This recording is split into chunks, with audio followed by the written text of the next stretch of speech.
untuk mengabarkan pada orang-orang yang berdoa Al-Quran.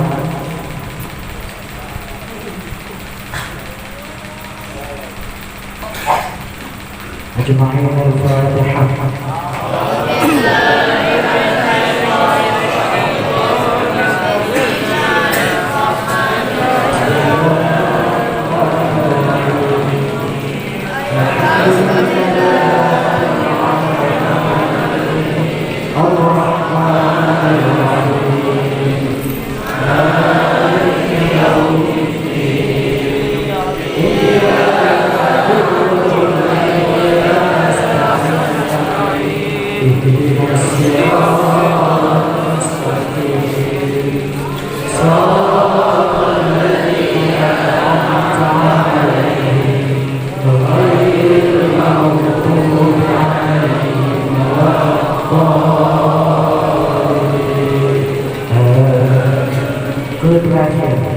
Terakhir aku lebih dari tak salah hanya mulai